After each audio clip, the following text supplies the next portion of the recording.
Good evening, everyone. Welcome to another episode of Dread Rising. It's been 2 weeks since we kind of left off with this group, so we're gonna pick right back up here in a little bit. But first, some housekeeping details. I almost spilled my drink. He said, just for the breaking record, our house. we are not sponsored by Honda. I just want to make that clear right now. Honda, you have an option here, but not yet. We aren't Do you there think yet. they spent a lot of time perusing Twitch for sponsees? I think so. I just want, I'm putting it out there. Into the universe. Manifest. Well, there was confusion on the forums, as I recall. Yes. Yeah, there's a lot of confusion about the amount of time that we talk about Honda, but we are not yet sponsored by Honda. But anyway, this is Dread Rising. If you're joining us for the first time, this is Outbreak Undead System by Hunters Entertainment. This is a zombie survival horror game. So we talk about aspects of horror, and there's some times that we may get a little darker than you're used to. This is absolutely an R-rated show, adult audiences only, because we chop limbs off and say the F word a lot. With that wonderful introduction, let's meet our fucking cast. And my segues are on point today. Just call me a downtown San Antonio tour guide. Let's start with Alexander. Who are you, and who are you playing this evening? Well, fuck. I am Alexander Eccles, playing Daniel Smith. Your lovable... he keeps trying to be a murderer, but he just can't succeed at killing anybody. So he's still not a murderer, but not due to lack of trying.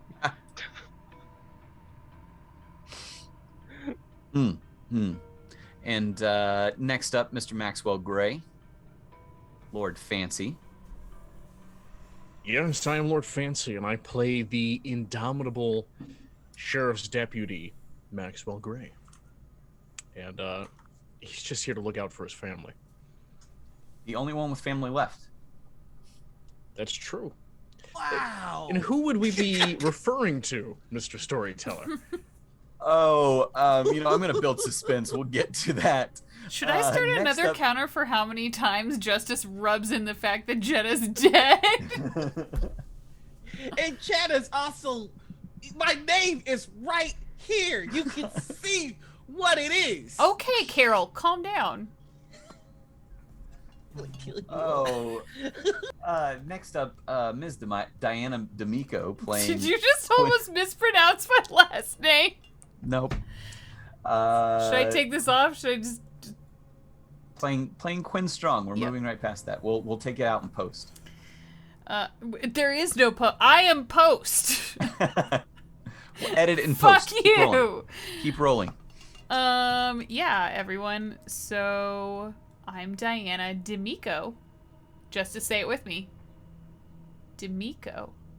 Yep. And I play Quinn Strong. She is not indomitable or lovable or any of the above. I have no illusions about what she's like. And last but certainly not least, Noir. The Noir Enigma playing Clyde. Who am I playing? Clyde, who has suffered some losses recently. Yeah, he's kind of going through it. Hi everybody, I'm Noir. I'm playing the accountant, Clyde, who's just doing his best, trying to survive the zombie apocalypse with his buddy Daniel. And he's grieving his recently passed wife. But you live, you learn. And then you get loves. Yeah. I will tell you this much. While my relationship didn't make it, my Honda Accord is still going strong. My 2020 Honda Accord. It's the way you survive the zombie apocalypse on your own Accord. It's, the Accord is looking a little rough. It got run into a light pole. It crashed through a building. One quick retcon. In the last episode, we mentioned that when Quinn, Strong, and Maxwell departed the veterinary clinic for Camp Adair, they were driving the police cruiser, which I forgot. The police cruiser is still outside of the hospital because they left through the back entrance, and they are driving Barbara's Honda Odyssey, which just so happened to hide a zombie underneath at a critical moment, and Barbara was bitten. The quick thinking of Quinn Strong led them to a veterinary clinic where they delicately sawed off her leg and pumped her full of antibiotics in an attempt to stave off the zombie virus from taking over. So far, 24 hours later, give or take, she is still alive, as all 4 of our heroes, along with Corporal Rasmucin of the Oregon National Guard, Army National Guard, arrive at Camp Adair. The graphic you see below me is a bird's eye view of this section of Camp Adair. As they arrived, sort of very close to each other, a familiar head to Maxwell poked out of the building to the right, the long building, which is 130 feet long. And Judy, the police dispatcher, was there, and out popped a little head, and there was Maxwell's son, Calvin, who to this point he had been unable to reach.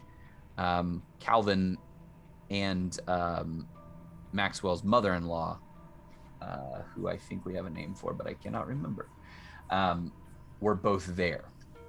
And this is sort of Susan. Yes, Susan and Calvin are there at that building to the right. And this is where we are going to rejoin our party here. As they see each other, Quinn and Maxwell were separated from Daniel and Clyde for a few hours. No, it was overnight. Yeah, because Clyde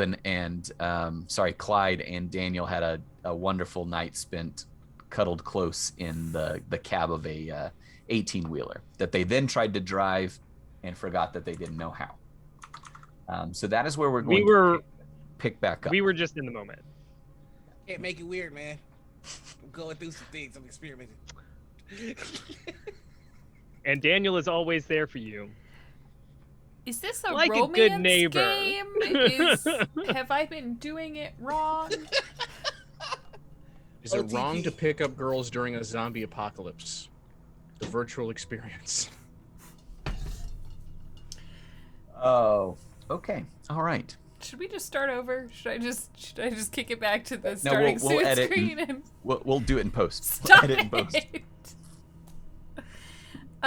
In case you forgot your post. Yeah, I got that. I remember. Did we ever see Jetta?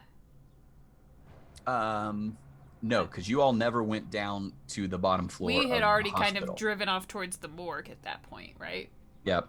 Yeah, Cool. you guys went ahead and left us real quick, like. I'm You all sorry. As I climbed the recall, you ladder. were abandoning us. It's true. Mind You your all business, had no Lord. intention to stay. Okay. You were calling that differently than the truth then, and that's fine. It's very stressful. It's hard to maintain the details when you're under a lot of stress. It's a well-known fact. So a couple things happen all at once. Maxwell, you see Judy, Susan, and Calvin looking out through a door. As Quinn, you see a very battered and beat up, but familiar Honda Accord coming down the dirt road towards you all. You have got to be kidding me. Calvin, thank God. Are you seeing this? Wow. I wouldn't have suspected. What are y'all doing out there? Come on in, hurry. I don't know what's going on, but we got here just a few minutes ago. Yeah. I'll go to kind of help Barbara, like lend her a shoulder to get inside. I'm on the other side.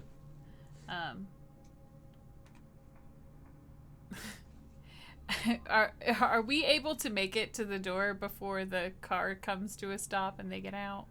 Nope. As you're helping Barbara out of the car, it takes you a few minutes as Clyde and Daniel pull up.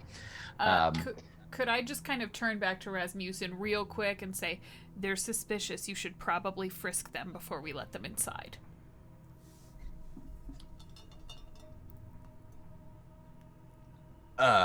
I mean, that's not really my... do what you're fucking told. Jesus Christ. Why is it so hard to get you to do anything? Wow, you know what? I'm getting real tired of your attitude, Missy. You're a civilian. I think we're all civilians now, don't you? Or are we all military now? If it's for the safety of everybody involved, perhaps you should listen to Miss Strong. You know, I'm sorry I swore at you. I'm sorry. Sure. Yeah. Okay. All right. So he's gonna train his M4 on you all as you pull up. Whoa! Hey! That's not necessary. Why do people What's keep with the- pointing guns at us? What are Don't you doing here? know? What are you doing Oh, here? I got we heard it on the radio to come here, so we Heard came what? here. This isn't broadcast. This is private. Okay, well, first off, you can put the gun down because clearly we're not a threat to you. Looks like Seriously, you got a gun. do you see? And the lady there Yeah, said is that you it- were sus. What Yeah, lady? she just doesn't like us. It's that lady, the one that owes you the 3%. Yeah, she's mad Quinn because Strong is here? Oh my God, she he owes you sucks. money. Wait, you know them? Yeah, we know yeah, them. she is the worst. Has she really been mean to you is. yet? Because she's real good at being mean. She to talks people. down to people. It's a little dehumanizing.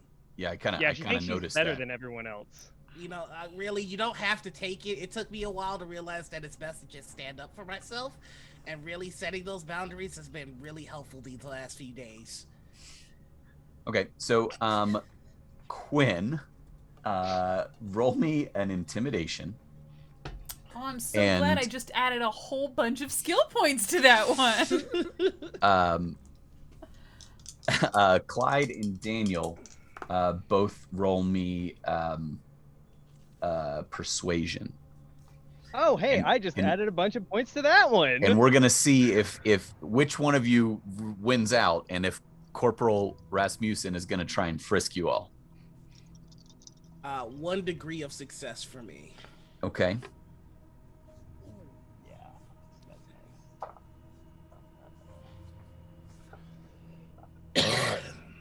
So, what does those points do? Do I add those points on after? No, you just add it to your combined percentage because we're So trying to if be you- lower than that, right? If you have like 43 in persuasion, then you could add up to 50. Oh, okay. I get it now. Thank Yes, you. audience. Before we started today, everybody got some more points to distribute to their stats as we have completed the first little arc. 1 degree of success from me as well. What'd you get, Quinn? 2 degrees of success. It's a push. I will is happily spend I will some use one of composure. my points to. I will happily use one. You know of what? my, I'm not 16 gonna points. let that happen. I don't want you all to burn your This is important. Because that's how your wife dies. because I can just see this situation where you add one and then you add one and then you I add was one just and gonna add all 5 to start out. we're not going to go into that. Corporal Rasmucin is not the brightest tool in the ammo box here, so he's going to look confused. He's going to look you guys over very carefully, and then go, you know what? I think you're all right, but maybe just hold your hands up and let me look at you for just a minute. Well, here's what I can agree to, because I feel like the best way to move forward as a people, because we're not even sure humanity will survive this, is that we cooperate. So I will agree and consent to a pat down, but no one is taking any more weapons from me. Is that fair? You know what? I don't think I need to pat you down. I think you're good. Thank you, sir.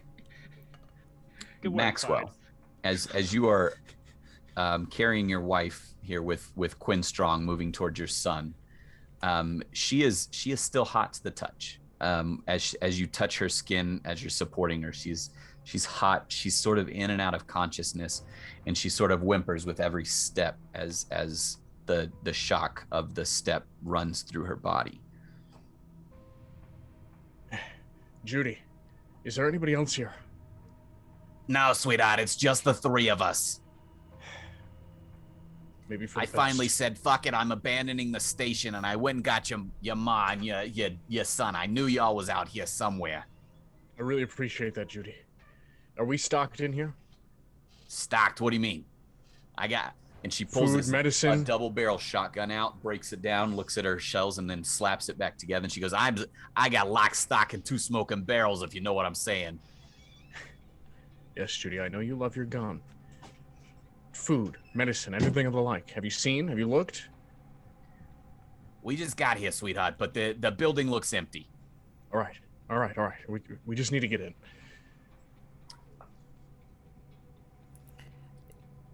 You all 4 plus Rasmucin pile in. Daddy, what's wrong with mommy? And so Daniel and Clyde, you were seeing for the first time that this woman has a fresh bandage on the lower half of her leg. Daddy, what's wrong with mommy? She's okay, Calvin. I'll tell you about it in a minute, okay? We just need to get inside now. There's some bad stuff outside. Don't worry. I'm scared, Daddy. I'm gonna look You're muted, at Alex. Barbara reassuringly, and then let Miss Strong take her full weight. I do not turn my back to his wife the entire time. And then I get down to Calvin's level, and I look him in the eyes. I put my hands on his shoulders. Listen, son. Okay? It's gonna be all right. We're all here together. We're gonna spend some time down here. Okay? Like Now, camp? just like camp. Okay? It's gonna be just the lot of us. And we're gonna stay in here until things are okay. Remember how Daddy told you how there are some bad people in the world? Well, right now, there's a lot of them. And we gotta just keep ourselves safe. All right. Sort of sniffles through his dust-covered, tear-streaked face. Now, stay with Miss Judy. She'll look after you. I'll be right back to get you. GM, can I make an argument because the kind of nerd that Clyde is, chances are he would have an action figure in his car. Can I say that he has one? Yeah. You gonna go back to the car for it? Yeah. He just runs out to the car and grabs a limited edition Darth Vader action figure still in the box. It's pretty nice. And he's just gonna go back. Not gonna be in the box for long, my friend. He goes inside the bunker, and he walks over to our officer, and he goes, I don't think civilization's gonna be fixed anytime soon. So you can see like there's a little pain in his face. He goes, this probably helped the kid through the hard time, if that's okay. Are you sure you want to give him this? Well, I mean, if I were in the middle of a zombie apocalypse and a kid and my mom had one leg, I'd probably want one, so yeah. You know what? If we're all going to be down here together for a while, why don't you give it to him? He's a little suspicious of strangers. Maybe he'll warm up to you. And then, as I start to walk away, I'm going to turn. Thank you. No problem. I was, in fact, a counselor for some time over at summer camp, so this is kind of in my wheelhouse. And my back's turned to him. I'm rolling my eyes. My back is not turned to him, and I am rolling my eyes. And I'm giving a big thumbs up. I thought he would just be sad to see that figure get opened. I was debating whether or not he would just like reach over and grab it. What? You got this! But I was like, I don't want to ruin this beautiful moment that's happening right now. So Clyde's just gonna get on his knee and just go, "Hey, fella, how you doing?" How old is Kelvin? 14. Get out of my face, old man.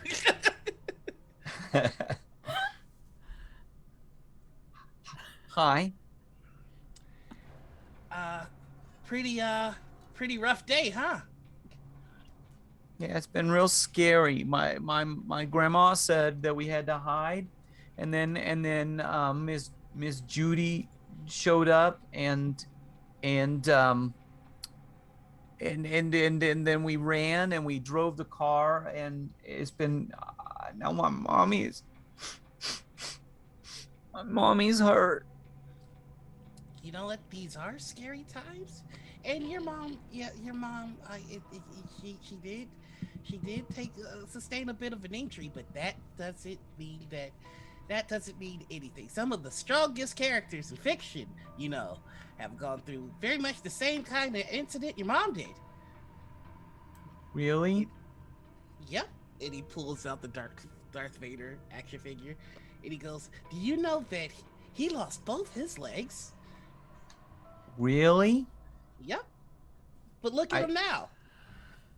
He's got both his legs in that figure. What's that? Oh. Is he a good guy? He's a complicated guy. Life is complicated. There is no good, there is no bad. There's just people, and sometimes people get hurt and people make mistakes. So Did he make mistakes? Yep. I made a lot of them. Can I open it? Sure. And he hands him the box. He's a that overly careful that some kids get in solemn moments, like picking the tape off of the wrapping paper at their birthday party or something like that. That's what he does. He picks the tape at the top, or is this a bubble? This is like one of the Marvel Legends figures. The Black Series. Yeah, so it doesn't have the top. Yeah, it's exactly that. Whoa, cool. He's got a sword and everything. Yep, that's called a lightsaber. It's one of the most powerful weapons in all of the galaxy. If I had a lightsaber, I'd chop up all the bad people. I know you would. It like just kind of bust his hair. He's gonna turn to Maxwell and he goes, Look, Daddy, I got a Star Trek. I will roll resist pain for that. It's great, son. Yeah, that's pretty awesome. You can play with that while we're down here. Thank you, mister. Oh, call me Clyde. Good job, kid. Thank you, Mr. Clyde. And I'm just gonna get up, fuss his hair one more time and go, I'll leave you two. I'll leave you two to it. And I walk away from Maxwell and Calvin. And that is when I step over to Clyde and go, "Dude, are you sure you want to give up such a pristine toy? I mean, honestly, that is like one of the best collectibles I've seen in a while. And you think something like that's going to survive out here in the hands of that child?" Am I within earshot of that? Let's say no for right now. Clyde's just gonna go, "Well, the way I figure it, I earn goodwill with the father, and that way if we run into a hobby shop, he won't say anything once I loot and get more figures. So this is really more of an investment a down payment on building an even greater collection should society ever rebuild itself. So I know we just met and all, but I think I love you.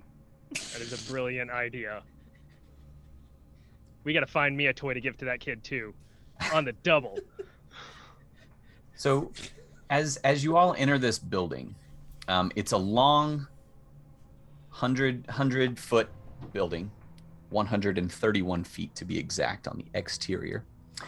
And what you see is sort of it's been abandoned. It looks like right inside the door there's several like farm implements that didn't fit in the barn across the way, and there are windows spaced evenly all the way down the long narrow building. It looks like maybe it was used as an office at some point. There's like some still some standing partitions, some walls that have been knocked over, a few desk chairs here and there, but by and large it's empty. On the far end, you see one single filing cabinet that is not moved. It is the only filing cabinet in the whole building. Everything else is run down and beat up, and this looks like it's got dust and dirt on it, but it is still standing. Well, that's clearly a door somewhere.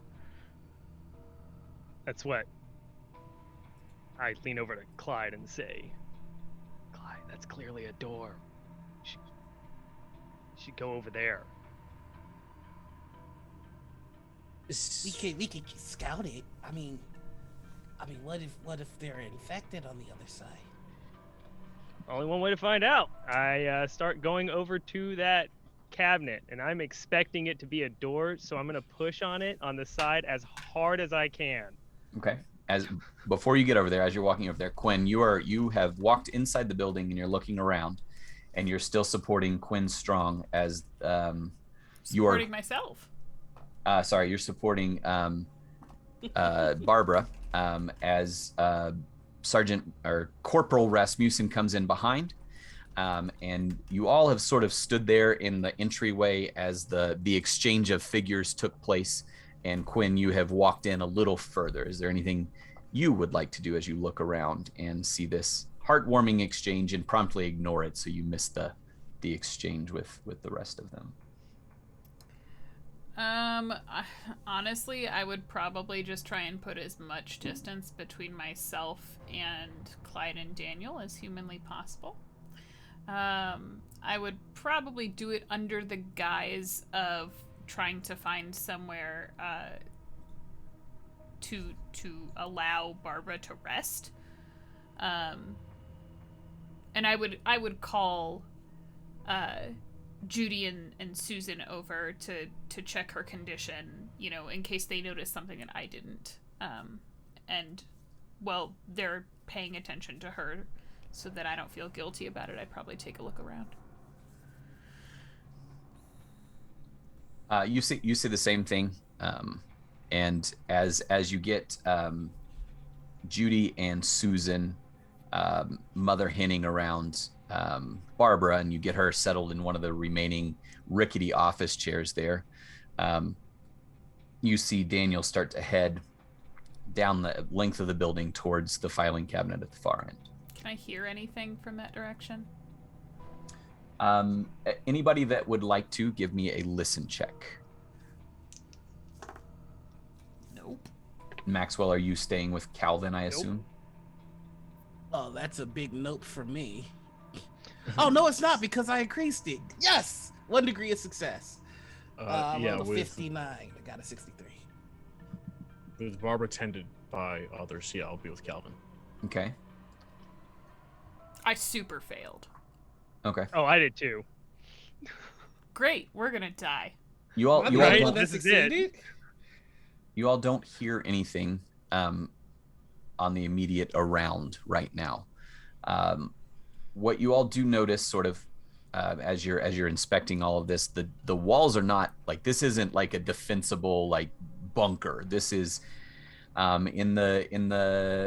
Camp Adair was set up in right before World War II broke out as a temporary training camp. The majority of the town was south in the village of Adair Village. And that's where the central core was. So these two buildings, the two running perpendicular to each other in that L, are sort of slapdash, just that wood paneling that they slap together to build buildings up on those slight stilts. You know what I'm talking about? You've all seen those pictures of the long barracks for World War II training and things like that. That's basically what this is. So if you could shoot through it. It's still sturdy timber. You couldn't like kick a hole in it, but the walls itself, the door itself, are not like steel bound, super strong structures.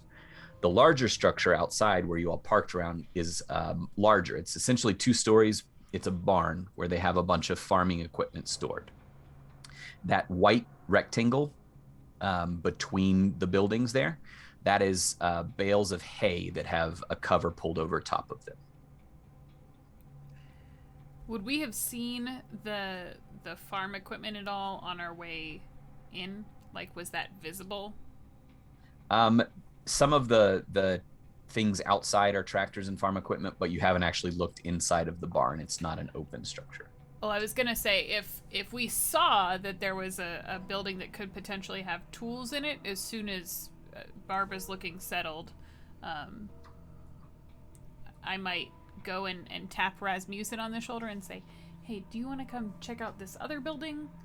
Just to make sure everything's good? Maybe we should just secure one building at a time, and since we're all here, maybe we should stay here and not split up. There's a child here and a sick woman. I don't think that they're going to be exploring with us anytime soon. All right.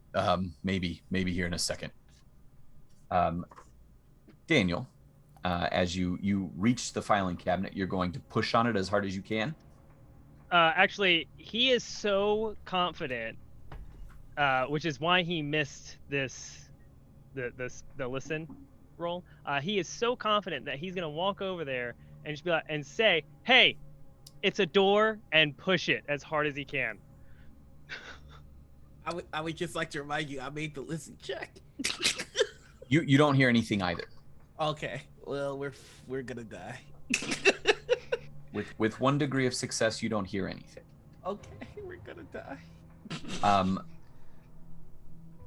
You push on this filing cabinet and nothing happens. It is solid. It is bolted to the ground. Like, it doesn't move at all.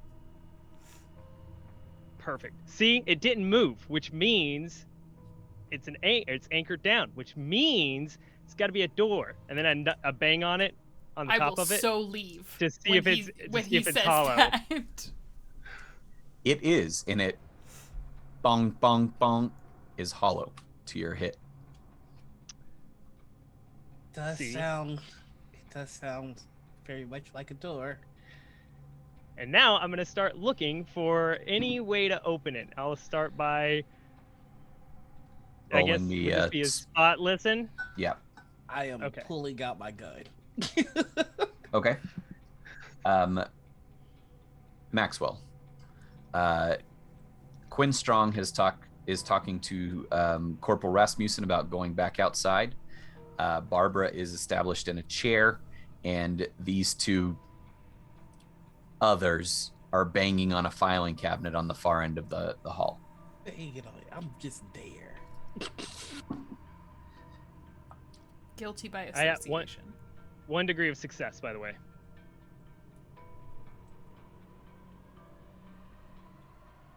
So who you got there, son?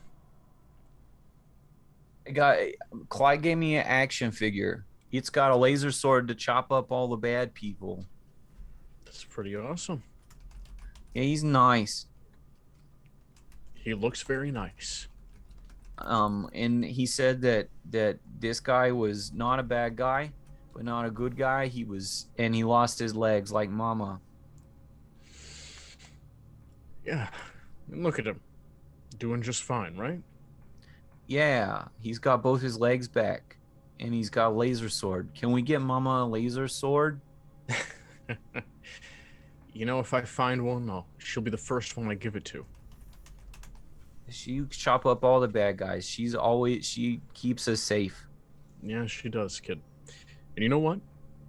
I think it's important that, you do the same. And I'm gonna take out the badge that I had taken off. And I'm gonna put it on his shirt. There. Looks better on you anyways. Now I'm like a Star Trek too. Yeah. This keep me safe. It'll keep you safe, but only if you stay in here. Okay. All right. I'll keep Mama safe until she gets her leg back. Yeah. That'll be good, kid. Now listen, I gotta go look around with these other people, okay? You stay with Mom and Grandma and Miss Judy, okay? You do that for me? Yeah, okay, I can do that. I'll keep them safe. And he holds up the action figure with the light sword, and he zoom zoom. Good. All right. Be good, kid. And then I'm gonna head towards the others. Which ones? Quinn, who's just hyped to split the party again, or Daniel and Clyde? The way I'm imagining it, I'm gonna pass Daniel and Clyde on my way to Quinn. So as They're at the far end of the building. Oh, okay, that's where it is. I thought it was in the middle for some reason. Okay, then I'll head up to Quinn and Rasmucin since they're the closest. Okay. You got 1 degree of success, Daniel. Yes. As you bang on this filing cabinet that is clearly out of place, and start inspecting around it, you notice that all of the that there aren't actually drawers. Like there's drawers, but they're all connected. And you go to check the lock on the cabinet poles. You know how there's that little thumb lock? And when you push in on the top one, the whole thing swings out. Door! Secret door. You just Secret decided door. to kick it first for good measure, or I thought it would. I just wanted to prove to you guys if I pushed on it and it fell over, it obviously wasn't a secret door. is that how So, you enter every on. room, just with a loud kick? Because that would explain an awful lot. No, but I'm thinking of adopting it now that we're in the apocalypse. I think the best thing to do is to stop yelling across the bunker. He actually makes a solid point. I agree, but I don't know if you all can hear it. I'm gonna Can make we hear like anything now? I said I agree, but I didn't want to be loud. Oh. And then I go, we found a secret door. Secret door. Could you just shoot them? They get one more strike. They share strikes. That was 2. Let's go see what the hell this is. Look, if on the way over, look, if natural selection hasn't all but disappeared in the zombie apocalypse, they'll be gone soon anyway, right? There's no way that, and I'll gesture to them, survives very long. Well, the question is, do we send them down first and risk them finding something cool? They can't really leave without passing us, right?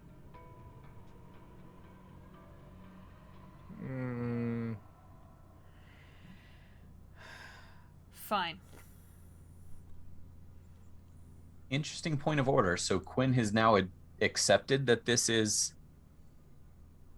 the zombie apocalypse. Zombie apocalypse. Hey, we did it! Yeah! You know what? And we did it before we even hit 95% certainty that it's a zombie apocalypse.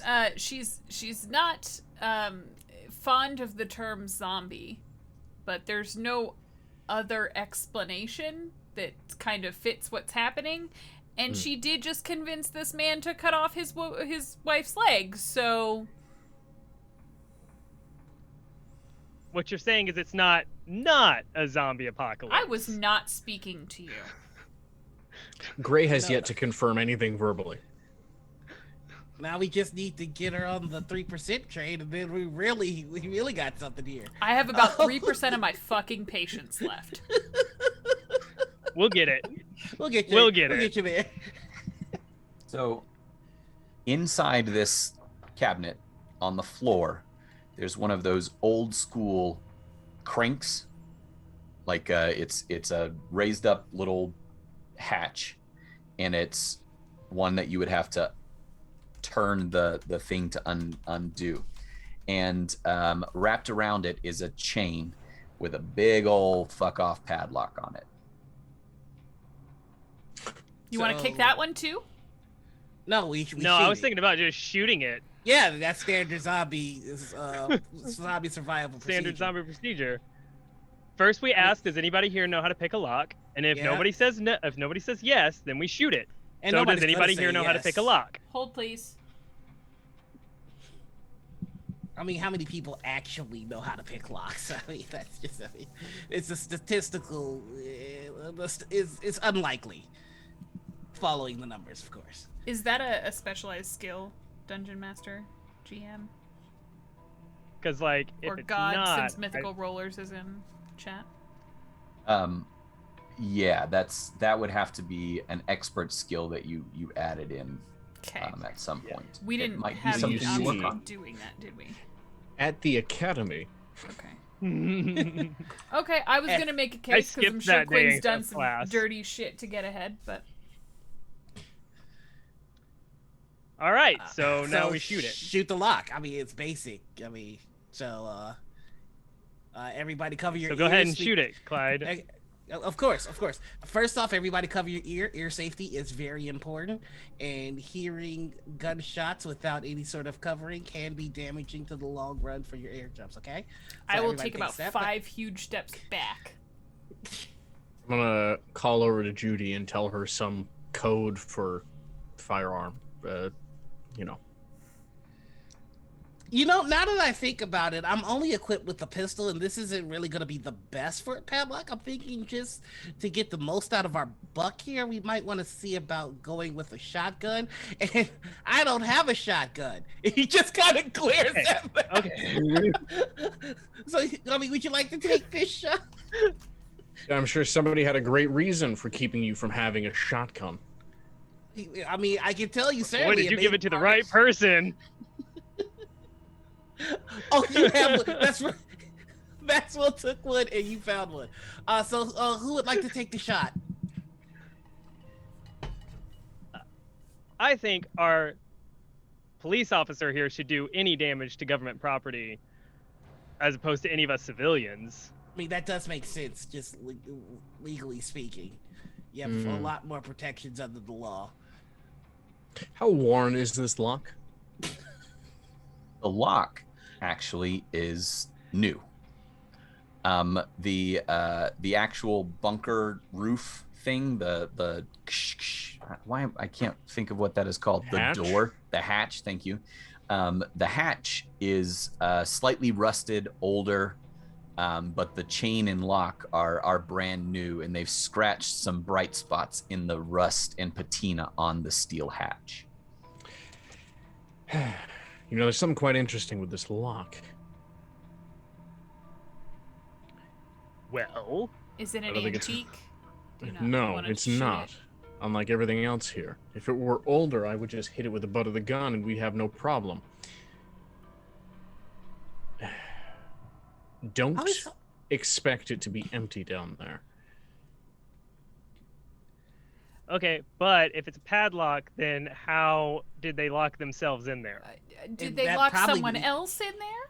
Or something else. I mean, we are in the zombie apocalypse. We might be looking at nemesis. Okay, don't go territory. throwing around the Z word. We're Yo, still you know not there what? You're yet. not wrong. This could be a Resident Evil situation though. So this like, gonna feels pull the very trigger. Make it Resident scary.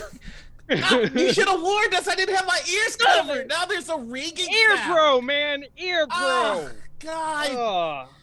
Did anybody gonna be say there anything for I can't weeks. hear? Roll. Could I walk up in front of Clyde and just mouth, "You're a moron. Are you all right?" I'm a mole rat? No. No. You're She said she so wants more rude. rat. Morat. I'm unfamiliar with morat. Is this some kind of dish? I'm gonna like shove all three of them like. So who actually fired? I missed in that exchange who shot the gun. It's Maxwell. Okay. Roll me firearms, long gun. And Success, what a surprise. Roll me a red damage dice. 5.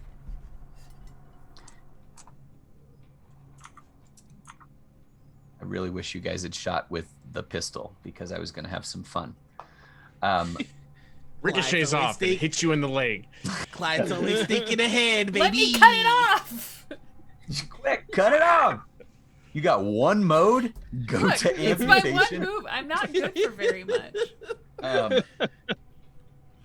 You look down, and I assume you're shooting slugs. It has decimated that lock, and impacted it, smashed it up against the steel, and kind of dead weighted it and fallen to the ground. The hasp is still holding the chain together. Okay, before we commit to going down there, we should probably leave someone up here. We still, I mean, those two, and I point at Maxwell and, was it Ruth? The lady? Rasmucin. Oh, the lady. Judy? Yeah. Judy? Thank you. So I point to them and go, they both have radios. So, like, maybe we should leave Rasputin up here with that radio. So His we name's can go down there and Rasmucin. check it out. Maybe we should leave Rasputin up here with that radio, so where we can all go down there and deal with this. I mean, I can always stay back, and you all can go down there. I don't really have any problem. We're I'm not leaving going down there four- without you, Clyde. We're leaving 4 people up here. It's fine. Let's go. All right, lead the way. Don't worry, we'll Ladies hold first. the hatch. Test. Is Judy's radio going off? Yeah, I got you loud and clear. All right. Now get that cute butt down there. Yeah. Sorry, Barbara dear, I just can't resist it. You know, even though there's no society right now, you should go to HR about that. That's a problem. That's problematic in the workplace. This explains why you have no friends, Clyde. Hey, No, he we're gonna does walk too. down I'm the his stairs. friend. Could we move this along? As you pull the hatch up, it descends now down a steel conduit. It's a ladder that goes straight down. I do not go first. If No, any of you, I'm waiting on the police officer to go first. if any of you fall on me, I will kill you. I'm gonna sling the Unless the fall shotgun and kills you.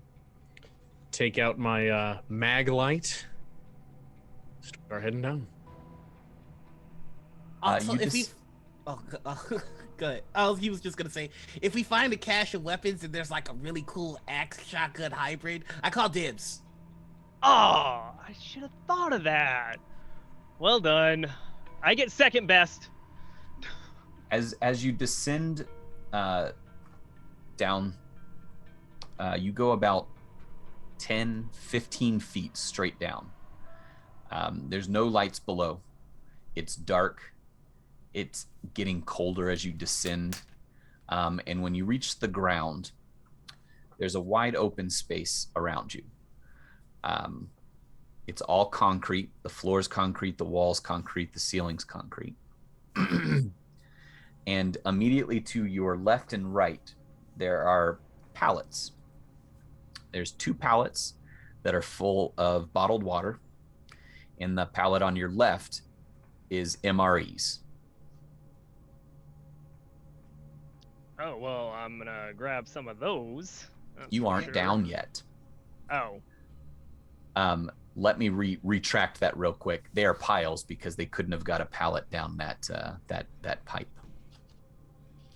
So they're neatly stacked pallets or piles of water and MREs. Unless there was another entrance. I'm just saying. While we're still up there, I'm gonna call down to Maxwell. Hey Maxwell, while you're down there, try your walkie-talkie and see if it can make it. Make it. I'm gonna flash the light into the room, looking around everywhere real quick, pausing. You don't see any movement. On the other side of the piles, you see another staircase or another ladder in the floor that descends further down. Judy, can you hear me? Over.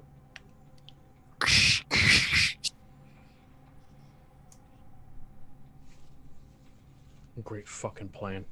Come down. Did your walkie work? Work. No.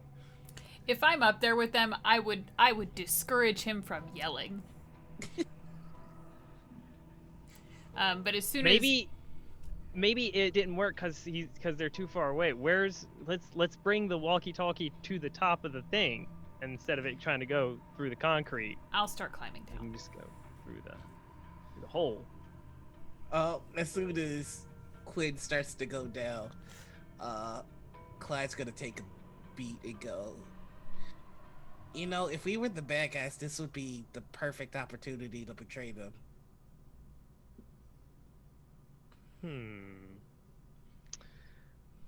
Yeah, but we wouldn't gain anything if we betrayed them right now. You know What, we we can get hear their you, kid? right? Yeah, I We was gonna get say their that kid and there's their no way to be friend. quiet I'm good right without now. that. I thought we were steel still up tube. and they were down. Oh, Yeah, I okay. was under the impression that they had descended and we were at the top still. I'm climbing down very slowly so I don't make noise. I'm less than 5 feet from you. Oh, okay, well, in that You case, you could whisper, but you are in. There's a filing cabinet. There is a steel cylinder below you, and then Judy and Rasmucin and everybody else is right around you too. So maybe don't start talking about betrayal right now. Just saying. It was just a whisper. As they're coming down the ladder, as soon as their head is visible, whoever's first, they're done. I mean, That's me. We can point down. That's Quinn right there. After this show. All right. Okay. So Anyways. I'll follow after. And I will begrudgingly follow suit. I'll just stay up here and keep an eye on the door. Yep, way to be the brave one, army guy. Thanks, Rasmucin. Yeah, I'm covering your rear. Yep, you sure are. Safe with the women and children. Let's go. I'm gonna throw a wink at him before we leave because I have a sneaking suspicion that I'd rather him be on my side than theirs. As you stand there, Maxwell, and your eyes adjust to the dark, and your flashlight sweeps around. There's a row of cots on one side, extending down the length of this underground chamber. They don't have bedding on them. They're like that old metal frame wire military cot with a thin mattress over the top of it. And there is, like I said, the one more ladder descending down. Nothing else really here. It's concrete structure, pretty bare bones. It doesn't seem like it extends the entire length of the building you left, but it does extend the other direction a little ways. So if you were to look at the graphic here at the bottom of the overlay, on the north side is where you all descended in the building, and the room extends left and right, sort of at a diagonal to where those two rooms are, or those two buildings are. All right, let's keep the noise to a minimum while we're down here. I'm gonna grab a water bottle or one of the things of water, open it, smell it, and then drink it. Does any of this stuff look disturbed recently? You can give me a spot listen. Hot damn. That's 2 degrees of success. And 3. There's dust on the ground where this place hasn't really been inhabited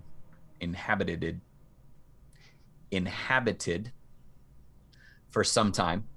But around the ladder here where the supplies is, it's all disturbed. Boot tracks.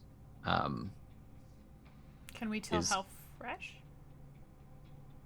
Not with a spot listen, that would be like a trained tracking skill. But also it's not like there's anything to compare it to. Like you can't tell how long it's been there because there's not really a wind blowing here or rain falling or anything like that. It could have been 5 days, it could have been 5 years. But the water bottles are newer, like Dasani or something. You know, it's not like a 1970s brand bottle. I don't think they had bottled water in the 70s. But the boot tracks are all military boot tracks. They're all like identical. Yes. Okay. Yeah. I'll point that out to Maxwell. And Daniel, you notice that as well. And with your 3 successes and with your background, you do notice that they are indeed military boots. Whereas Quinn, you would notice that they're all uniform. They're all the same. But most military, Vibram makes almost all military soles. So you see a couple distinct.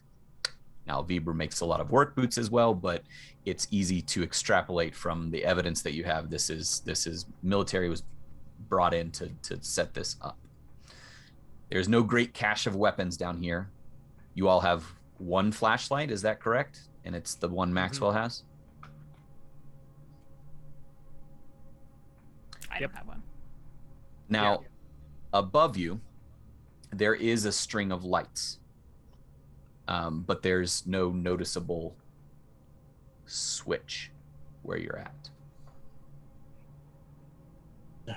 Before one of them does it, I'm gonna... Your clap echoes up and down the concrete structure. Excuse me, Officer DQ? Did you just assume that the military uses the clapper? Or wait, no, I think that was a joke. Officer? Did you just make a joke? Yeah, it was an attempt. All right, let's go. It was a success. You should be proud of yourself. That was funny. That was a pretty good joke. Anyway, Let's pay computer, attention. lights on. I'm going to start feeling the wall to see if I can find a light switch. You can roll me spot listen as well. Can I attempt to help? Yep. Now, keeping in mind that you have one flashlight, Maxwell, what are you doing? Well, I'm aiding them in their perception, but as my patience wears thin, I'm gonna look back at the ladder. I had 3 Quinn. degrees of It's success. 4 degrees of success. Quinn, what are you doing while they are groping the walls? Well, it seems that no one has decided to take the tread lightly directive very seriously. Could I take a few steps past where Maxwell is just to see if I can hear anything further down? In this same floor, like on this level? I mean, I didn't know there were multiple levels. There's So, a yes. stair. There's an open well with a ladder leading down beyond the piles of How far beyond? a couple feet. Okay, then I'll try and listen to see if there's any noise coming from there. Okay. Give me a spot listen. And you guys did 3 and 4 degrees of success. Yep. It's not a switch in here, but what you do find is you find the conduit for the lighting that's coming down, and it descends through the floor and goes down below. Okay, so we need to go down a floor. 3. You don't hear anything overt. With 3 degrees of success, you listen, and there's nothing making noise down there, but somehow you get the sense that it's not as open down there. You know how you can, like, the room that you're in is concrete from one end to the other, and you get the sense of that openness around you from just the walking around and the way the sound echoes around you. From the floor below, you get less of that. Okay.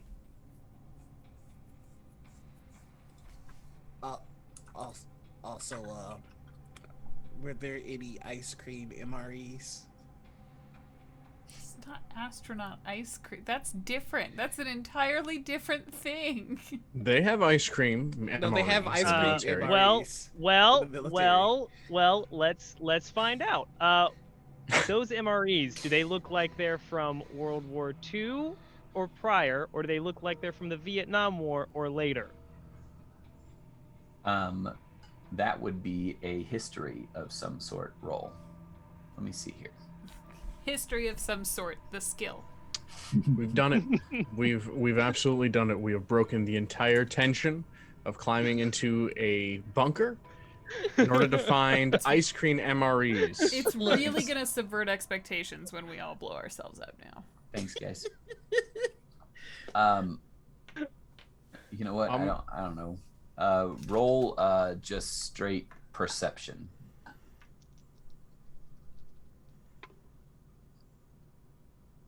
Okay, I rolled an 11. I don't know what perception is. Is that the spot listen again? No, up top under your spew attributes. What's your perception say? I failed. I'm leaving them in the dark. I'm going down the ladder. 40. I rolled an 11 and it's a 40, so 3 degrees of success. Yeah, these are modern MREs. Modern MREs. So did you verbally say that you wanted an ice cream MRE? Yep. All right, I toss him an ice cream MRE. I go down the ladder after Maxwell. Yeah, I don't think you could toss him an ice cream MRE. These are the brown package ones that have the meals on the outside, not the entire. Oh, okay. Not the entire interior. Okay. But you are being left in the dark by Maxwell and Quinn as they descend the next level. Well, we know it's safe right here, so we're just gonna go to where the light is. Well, I am, and then wait until I know it's safe below the next floor down. I mean, that does sound like a pretty good plan.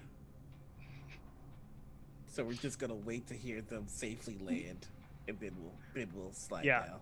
And then as long as we don't hear any screaming, we'll come down after them. Let's say give it like 15, 20 seconds.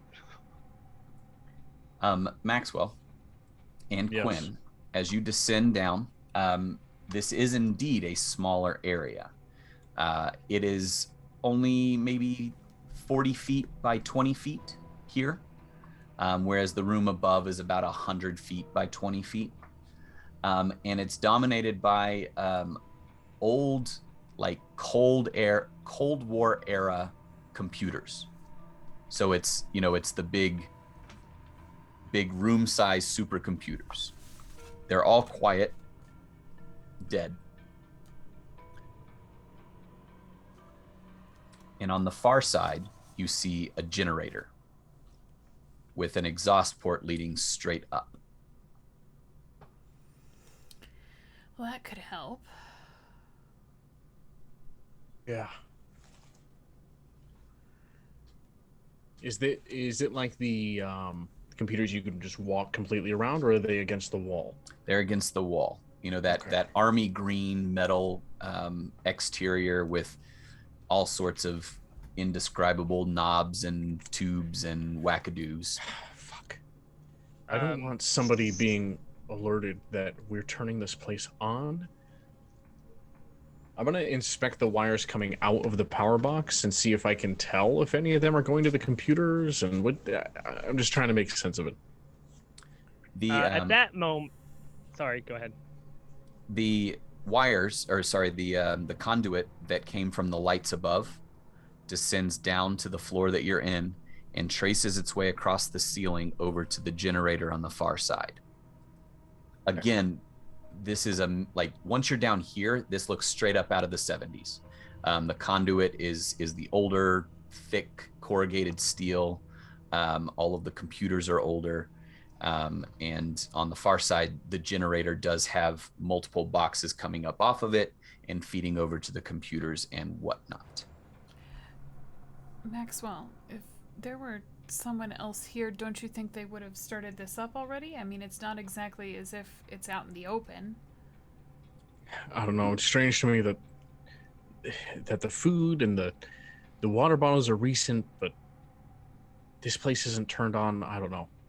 I would expect trouble in the near future. At the very least, we gotta make sure that these computers aren't connected when we turn it on. I don't want any signal getting out. Well, how do we do that? I don't fucking know. Does it look like there's any circuitry that can just kind of be ripped out? It's pretty basic. There's cables running up to the lights, and then there's cables running over to the computers and stuff. I will remove the floppy disk and disconnect the thing. So What? at this point in time, would we be down there? Would we? I don't know. You guys now? said you were waiting. Yeah, I said 20 seconds after they hit the ground, we would come down. Yes, Okay. so I'd make my way down. Yeah. Okay. So as soon as we get down there, I see the giant computer, and I go, "Oh my God, is that a Colossus Mark II computer?"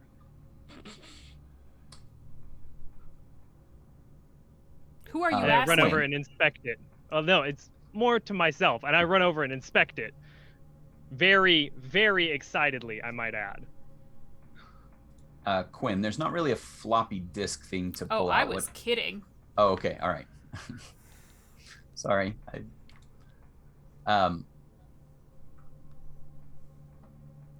Yeah, this is an old 70s supercomputer.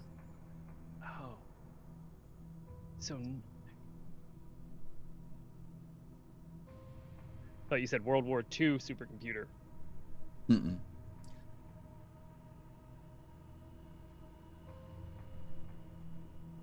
Yeah, no, I said this looked like it came straight out of the Cold War.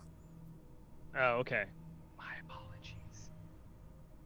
Continue on. I gotta find what I need then. Quinn, you wanted to disconnect it, so are you approaching the generator? Not if Super Geek is super excited about what's in front of him. He knows more about it than I do. Again, keeping in mind you only have one light. Where are you pointing this light, Maxwell? Well, honestly, I was pointing it at all the wires and the computers and really just following my gaze as it inspects this place, not really in any concern for anybody else. But as Daniel seems to be familiar with these machines, I will forfeit and allow the light to follow his gaze.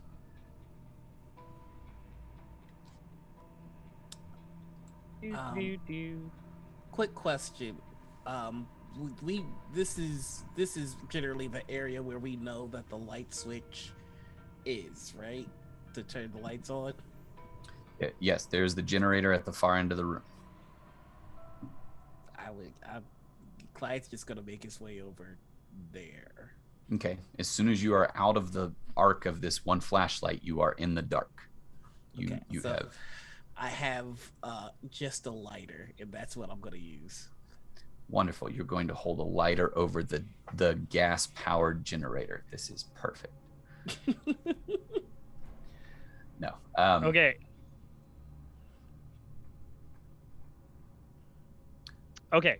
So I get excited. And I go, "Oh my God, is this the CDC 6600?" And then I go and look for that stuff. So my character knows a lot about computers. Has been a big computer geek.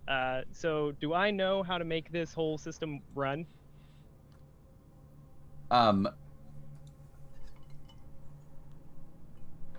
Computers and 70s computers very different. We can spin some gestalt to say that you do. This has just been something that you've studied in the past. Now, supercomputers in the 70s, however, are not. You're not going to be solving world problems here. You're going to be computing and crunching data if you really wanted to. More importantly, what you see is one of these panels where it's computer, computer, computer is also a radio. Radio. I go over to the radio. The dials are dead currently. There's no power running to this radio. So we need power. Said there was We're a not generator. turning any of these on. No, no way. No. Don't you want to find out what's going on in the world? I don't want anybody knowing that we're here or have turned this place on. Ah, the only people that would ever know would be the government, and we want them to find us. Are we certain? Did you not see what I saw at the hospital? That was Weekend Warriors, okay? I'm talking SEAL Team 6, I'm talking Delta Force, I'm talking real hardcore Ranger military guys. I'm all right? sorry. Can you explain to me really fast, just for my personal edification, why do you know what this is? No, I can't. I'm gonna start going ahead and doing what we need to do to make this work. Quick question: was all that in earshot? Yeah, you're in a 20 by 40 concrete box. Everything is echoing around right now. Clyde would just go, to the contrary, officer. I think that if we're worried about the military or the government being the ones to notice us, we've uncovered their hidden cabinet door and shot the lock. If they're as terrifying as we think that they might be, then there's no chance that they haven't noticed us already. I can't imagine a fort being this easy to occupy without some sensor going off without us knowing. You're thinking of science fiction, Calvin. Clyde. He goes, perhaps, but we are going to need power. Yes, but we can get power without turning all these computers on. So then we don't turn on all the computers, we just turn on the radio. Well, before we turn on anything, we're going to need to get this generator activated. So how about we all start with the process that we can all agree on, which is we need power, and power's going to come from the generator. Maxwell. You don't turn on the power without turning everything on. Maxwell. What? These computers don't have Wi-Fi. There aren't any webcams. It's fine.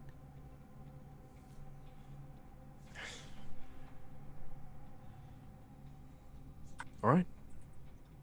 I'm gonna flash the flashlight at the generator. I'm gonna close my lighter, and then I would like to start up the generator. Again, this is a 70s style gasoline generator, and it has a yep. And we're also in a very small, tight, like enclosed space. It has an exhaust vent. Oh, okay. Yeah. And as you all are looking around, you do see a couple exhaust vents in the floor as well that lead up through the floor above and up to the ceiling. So you aren't going to suffocate down here. May I ask one quick question before we do anything else? Absolutely. From what we can see of where the wires are going and where this electricity seems to be running to, does it seem like anything is going further down, or is it all kind of centered in this room and above? It all seems to be just on these two levels. Okay. That's all. Give me everybody that's looking at this generator. Give me a spot listen, and Clyde, Roll with advantage since you've been over there a little bit longer looking around. Oh yeah. Oh hell yeah. That'll be another 4 degrees of success. I'm so glad I amped up my searches. I'm my spot to listen. That'll be 1 degree 3 of degrees failure. of failure. So 4 degrees of failure. 1 degree of success. Overall net positive. As the 4 of you are looking over, and the generator's large. You know, it's taking up basically that 8 feet on one far wall. You find the priming switch, and you find the ignition, and you also find the fuel tank that is bone dry. Okay. So good news and bad news.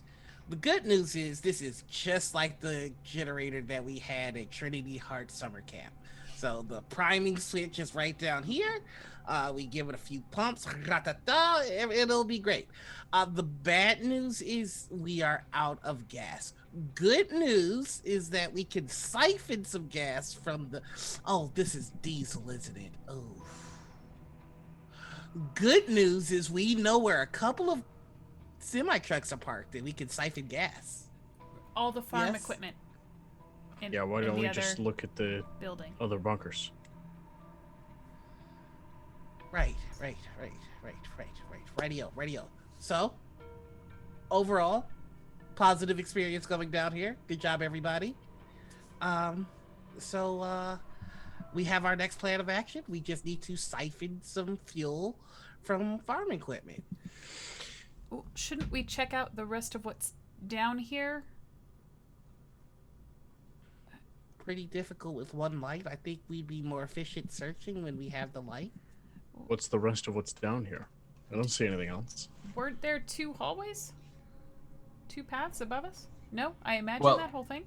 It just kind of extended, but it was all one big room. Oh, okay. Then never Yeah. mind. It extended out at a diagonal, but it was all readily visible.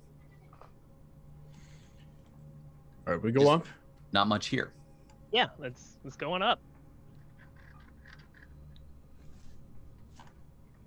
Go up. Fast forward to head on out. Doop doop doop doop doop doop doop.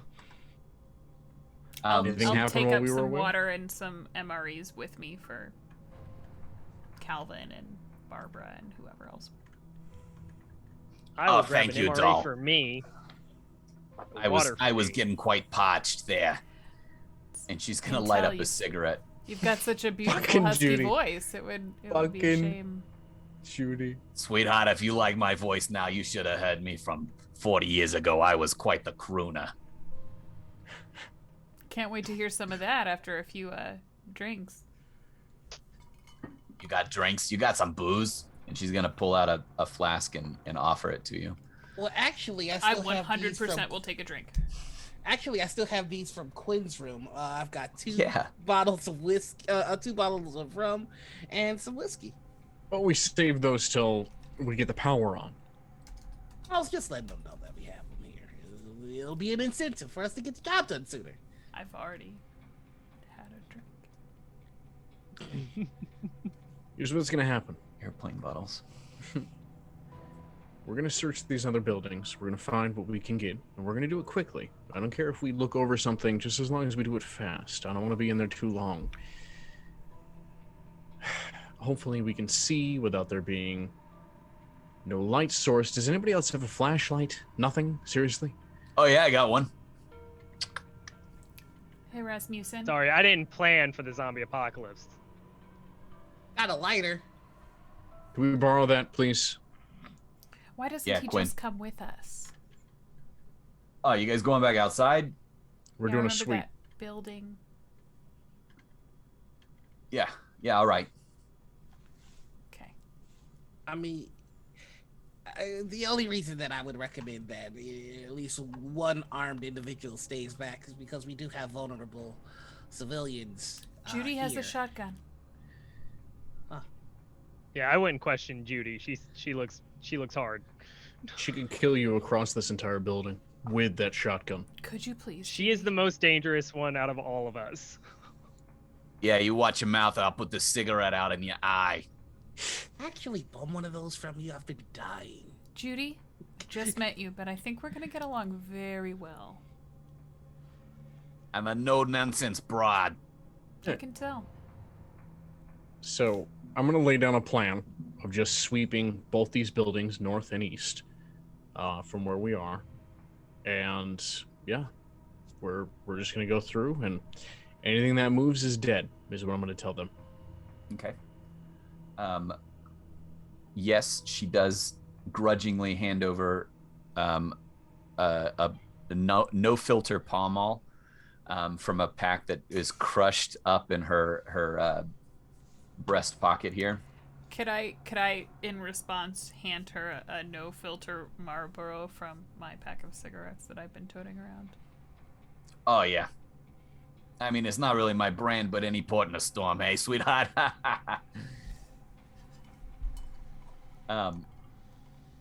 Quinn, it's not lost on, or Clyde, it's not lost on you that if you had been craving cigarettes, Quinn was hoarding some this entire time. Hoarding? Oh, no, he saw. No one asked! You're right, but I like to create drama. Oh no, he did mention earlier that he was having a craving for cigarettes. Not to me, he didn't. It was during our hotel escape. Or if he did, you know she wasn't listening. Here's the thing, you know she would just be like, fine, take it out of the 3% that I owe you. But yeah. No, that's her money, not company money. Very big difference. So the plan. So what we're gonna do here, this is sort of a mini mission, and what we're gonna do is each person is going to declare their intent, and in this case you're all searching, correct? Yep. Are you splitting up, or are you going building by building as a group? Oh, I mean, No. Daniel would follow along with the police officer because he laid out a solid plan. So he's like, yeah, that sounds good. I would take Rasmucin and go to whatever building they were not going to. Okay. Clyde, which way you going? I'm going with the officer. Okay. Maxwell, which way are you headed first then? Let's head north, and then as we clear that building from the west to the east, we will then head south. Okay. So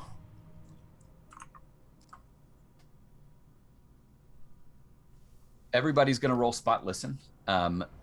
Clyde, Daniel, and Maxwell, you are heading north to the long building.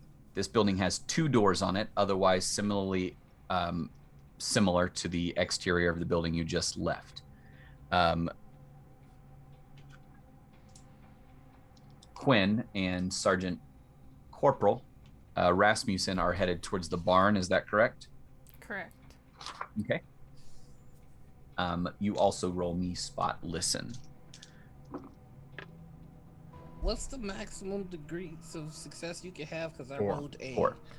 I rolled a 9 and my spot lesson is 63. Hot diggity. I got 1. Hot damn. No, Okay. like 1 degree. 1 degree. Oh, okay. Yeah, also 1 degree of success. Okay. Quinn, also 1 degree of success.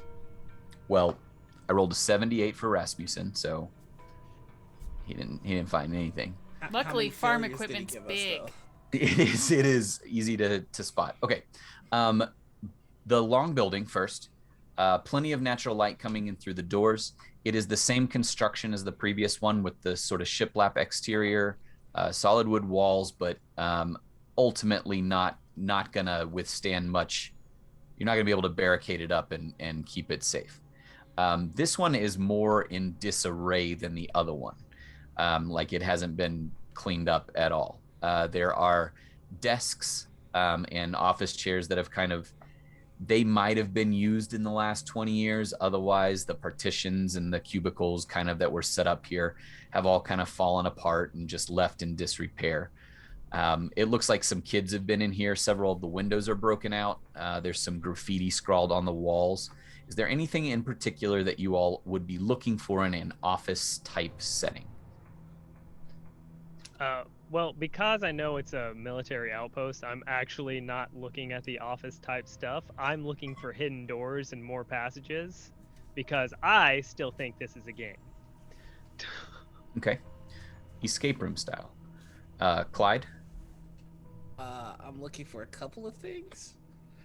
First, I'm looking for a water machine so I could take the tubing from the back of it and use that to siphon fuel if I need to. Then I'm looking for the office first aid kit.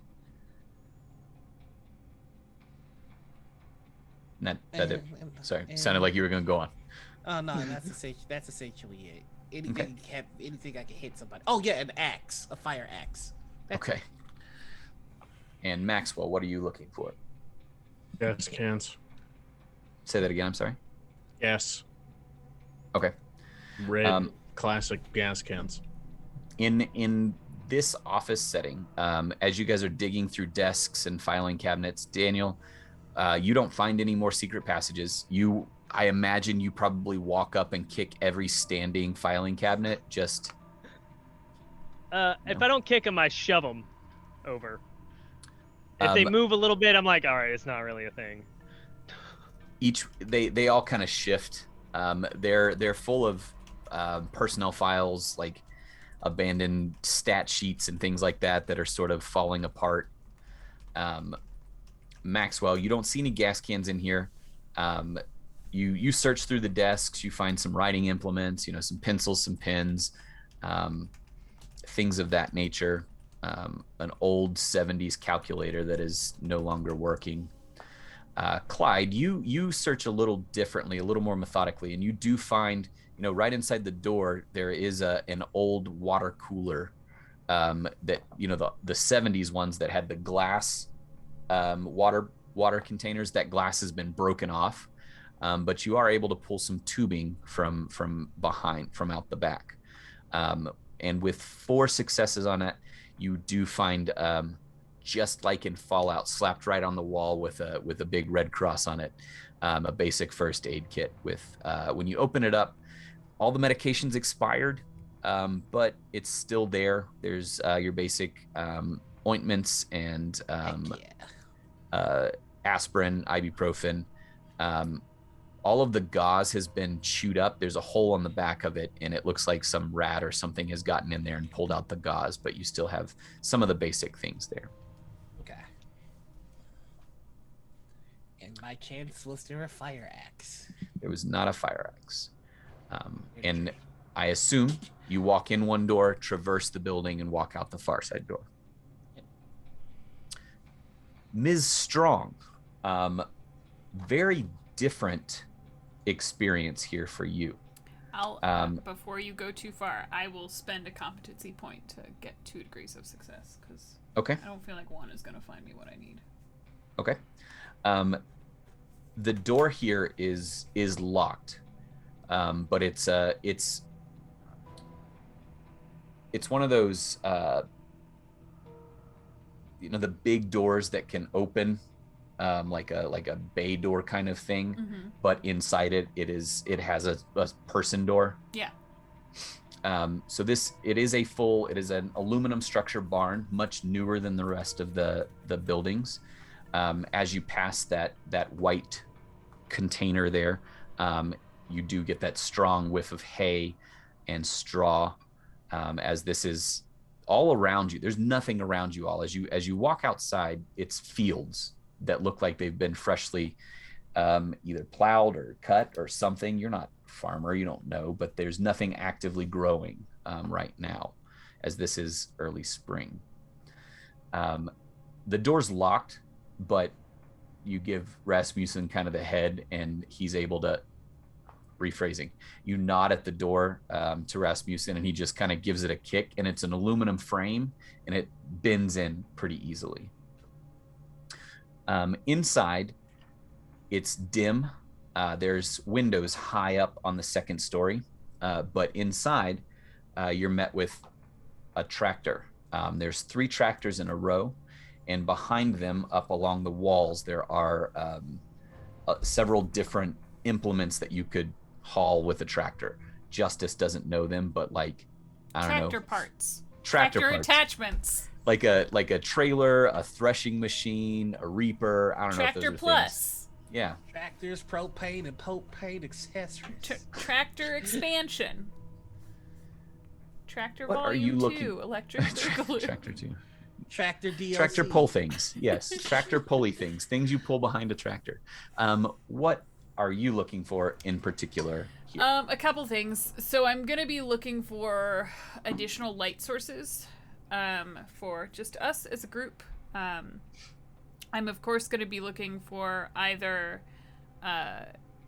full gas cans or an inclination as to how the people who have been using this tractor have been gassing it up.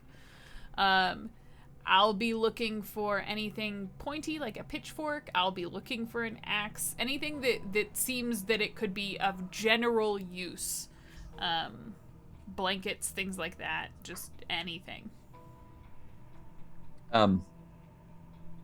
This place is pretty well kept up. Kept up. Yeah. There you go. Kept up. There's a basic wood floor under this aluminum structure. Along the walls are various tools. You see, like, you know, one of those big, I'm going to use this term again, one of those big fuck off wrenches that they use to like change out big tractor tires and stuff like that. Can I hold it? Like, is it too heavy for me to hold? It'd be, you could carry it around and you might get one good swing out of it, but like recovery on that would be difficult if you missed. I'll wait for a get the fuck away wrench then. Okay. So one side is set up kind of like a mechanics area. So there's lots of different tools, screwdrivers, nothing. I mean, anything there you could use as a bludgeoning or basic piercing weapon, but nothing that screams immediate weapon. They're all more tools. So something to keep in mind if you wanted to repair something or do something later. There's absolutely a pitchfork. I think there's probably a pitchfork in every barn, right? Like, especially if there's hay. By law. That just makes sense. There's but along one wall there's shovels, there's pitchforks, there's rakes, things of that nature. And there are several of those big 20-gallon red fuel tanks or gas tanks, gas containers. Are they empty or are they full? One is half full, the rest are empty. Okay. And no inclination as to how these had been, where this gas came from in the first place. Okay. No. I'll kind of gesture for Rasmucin to see if he'll carry the gas can. And I'll take the pitchfork and the heaviest shovel I can find that I think that I'll be able to wave around kind of like a club. And anything like a lantern or... No. Okay. Not here. Then I will head back to our building where everyone else is. Okay. The three of you, as you come out of the building here and head south towards the barn, you see Quinn leaving through the door and she's across the field from you here.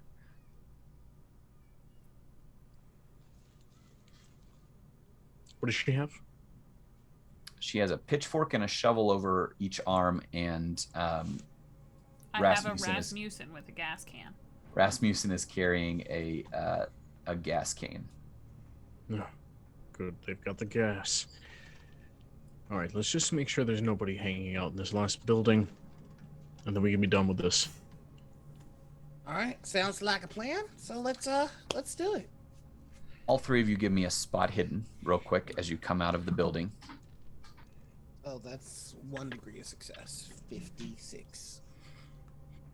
Well, I rolled an 8, so that's 4 degrees of success. Hey. I got 1 degree of success. Rolled a 41. Outside of the barn on this far west side, there is a lot of detritus.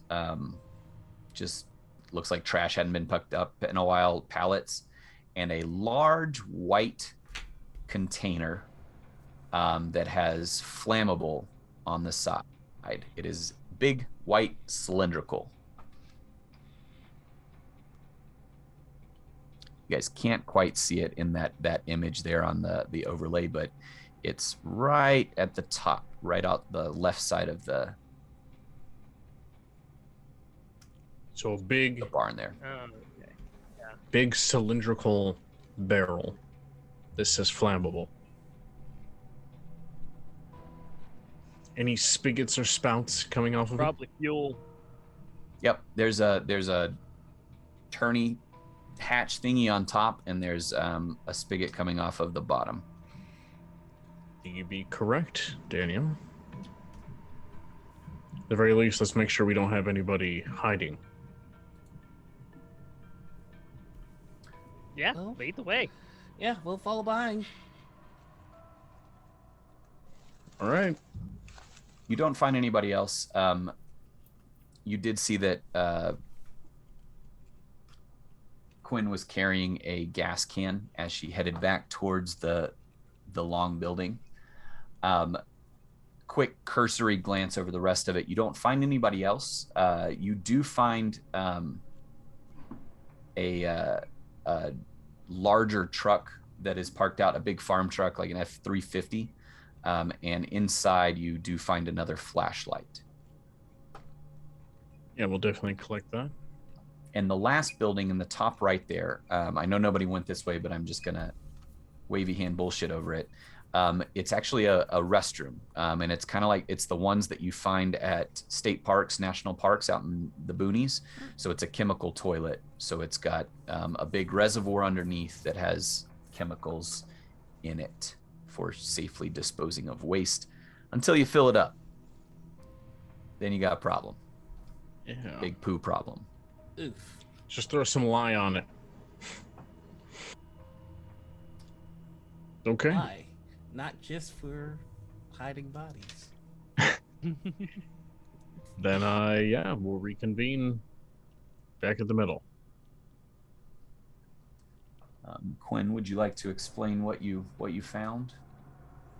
I mean, I feel like it's pretty self-explanatory.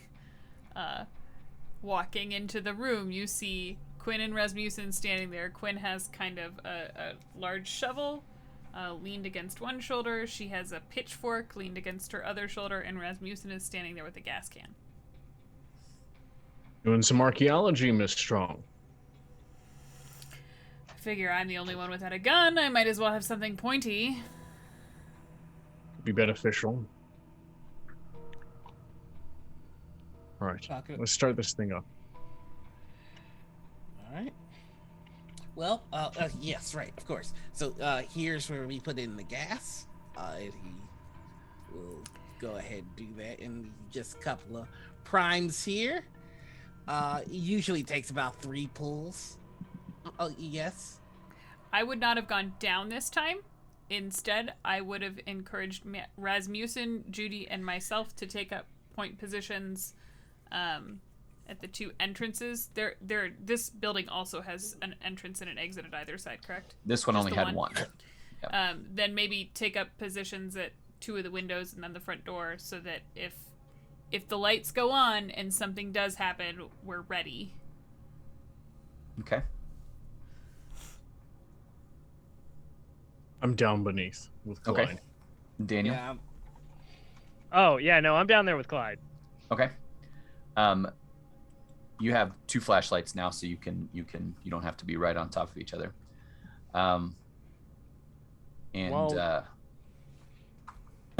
You crank that bad boy up.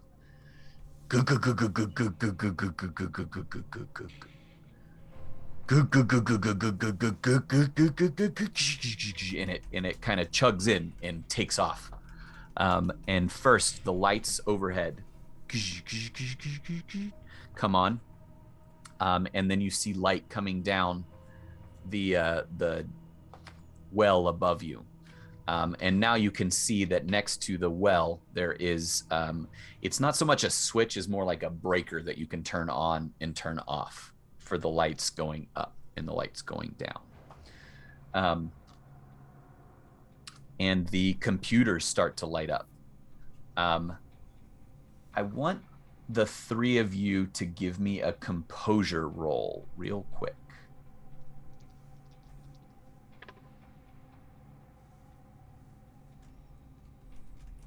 That's good. That's good. My composure is 33, and I rolled a 26. Okay. I rolled a 70 and mine's Composure. 33, so that's 4 All right. degrees of failure. Wonderful. Or 3. No, it's 3 degrees of failure. I rolled a 19, and mine is a 41. Okay. So 2 degrees of success. So as the power, the generator comes through, and power starts moving through all of the lights. First, all of the lights come on, and you are so keyed up right now, Maxwell, that as soon as the computer comes on, and it comes on with a wah, and then you hear a couple pops as the vacuum tubes in the back of it blow out when the power comes through, and you shoot the computer with your pistol. Roll me firearms and damage. You see you see Daniel just like fall to his knees. No! That was a failure by Christ 4. No, 2 on firearms. He shoots the generator instead. And then red is 1. So 1 damage. You actually shoot the radio. Right in the handset. So it had one of those like stand up, stand alone. You push the buttons down at the bottom, and you shoot it right in the handset, and it kind of sparks. Nice shooting, Tex. You killed the bad radio. Good job. What are you doing, officer? Well, clearly he hates talking to people. A little high strung, I'm sorry. And are you sure you're okay to have your firearms? There's obvious snark to it. Yeah, maybe you should give your firearms to him. As the everything begins to come on, and there's this, you hear gunshots down below. They echo up from below, Quinn.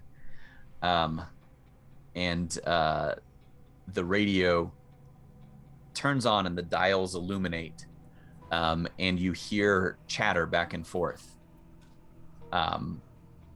Any channel, we're being overrun. Send in air support. And it's sort of lots of chatter overlapping each other, almost like this is a lot of individual units speaking to each other, but they wouldn't have overlap because they're closer, but you have a better radio tower, so you're picking up a lot more signals from around. Fireball the whole damn thing. No, all of it. Danger close. And first, you hear the gunshots, Quinn, and then overhead, you hear the scream of jet engines heading north. And that's where we're going to end it for the night. Uh-oh. Yeah, I knew it told was you. coming. I'm still I knew it. upset. I knew it. Oof. Thank you all for joining us this evening on another episode of Dread Rising, as the dread continues to rise and the frayed nerves of our players are it's starting to take a toll on them. So maybe they'll get a good night's rest tonight and enjoy some nice MREs. Barbara, oh, don't worry about her. She's doing just fine. I'm surprised Judy let us in, honestly. Barbara's great. Are you kidding me? Judy would let me in before all of you. No, should let you in, not a woman who appears to be dying in the middle of a zombie apocalypse. She knows Barbara. They're Judy's good friends. family. Okay. Yeah, they Listen, Judy's gonna outlive us all. they sit at the I annual police bake wholeheartedly sale believe that. and make fun of everybody. So outros, same way we started. Alexander, who you is and where can folks find you? Yeah, I'm Alexander Eccles. I've been Daniel for you this evening. You can find me on the Instagram with Alexander_Eccles. Just about everywhere else is Otterman, but with a 0. So Zotterman, I guess. But, spelled Clever. Otter. Very clever. Yeah. Thank you. So I've been doing Time Chronicles series, which is currently up on Audible. If you guys want to hear me do a bunch of really fun accents, that some of them are good.